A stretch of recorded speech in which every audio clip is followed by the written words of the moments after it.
सुन न त्यहाँ प्यारिसमा नातिनीको त इङ्गेजमेन्ट रहेछ नि। अनि हामीले चाहिँ नातिनीलाई चाहिँ शुभकामना दिनु पर्दैन त इङ्गेजमेन्टको? ए साँच्चै है, उसको त इन्गेजमेन्ट छ नि त।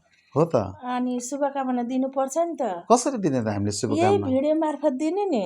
यसबाट हुन्छ? हुन्छ नि। हामी त नेपालमा छौँ अनि नातिनी त प्यारिसमा छ। यही भिडियो मार्फत पठाउनु नि शुभकामना। ओहो, ल यसबाट त सबैले हेर्नुपर्छ त। अँ, सबैलाई नमस्ते है। नमस्ते। सबैजनालाई हाई। एकदमै शुभकामना छ है, जतिजनाले यहाँ हेरिराख्नु भएको छ। हेलो अमित शाह। ओहो, छोरी नातिनी कति राम्री देखिए ल हेर त। ल तिमीलाई धेरै धेरै शुभकामना छ है। तिम्रो इङ्गेजमेन्टमा हामी टाढा भए तापनि नेपालमा छौँ, नेपालबाट भए तापनि पनि हामी हाम्रो हृदयदेखि नै तिमीलाई एकदमै आशिष छ है, आशीर्वाद हामी दिन्छौँ, शुभकामना छ।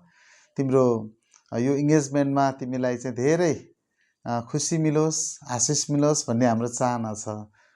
अनि तिमीले के भन्न चाहन्छौ नातिनीलाई? Hi Amit Shah, I love you Amit Shah. हामी एकदम खुसी छौँ अनि यो इन्गेजमेन्टको कुरा सुन्न पाउँदाखेरि। अनि पहिलो प्रथम त छोरी ज्वाइँलाई धेरै धन्यवाद, रमिला र ज्वाइँलाई। अनि तिमीलाई पनि धेरै धन्यवाद, शुभकामना दिन चाहन्छु। अनि ज्वाइँलाई पनि शुभकामना दिन चाहन्छु। दुई परिवार एक हुँदैछौँ होइन। अनि तिम्रो दाम्पत्य जीवन अब सुखमै बितोस् भन्न चाहन्छु। राम्रोसँग इन्गेजमेन्ट होस्। हामी टाढा भयो, टाढा भएको कारणले गर्दाखेरि हामी आउन पाएनौँ होइन। त्यस कारणले हामी एक प्रकारले एकदम खुसी पनि छौँ र एक प्रकारले दुःखी पनि छौँ। अलिअलि अनि दुःख पनि लागेको छोरीलाई छ, होइन सँगै भएनौँ नि हामी। सँगै हुन पाएन, टाढा भयो।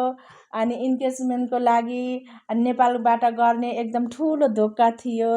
अनि त्यो कुरा हुन सकेन, टाढा छ भए पनि हामी एकदम खुसी छौँ।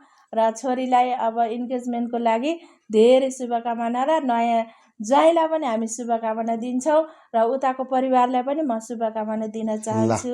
I miss you. ल एकछिन ल। हेलो, अनि हाम्रो नयाँ हुनेवाला ज्वाइँ प्रणिल ज्वाइँ हुनुहुन्छ।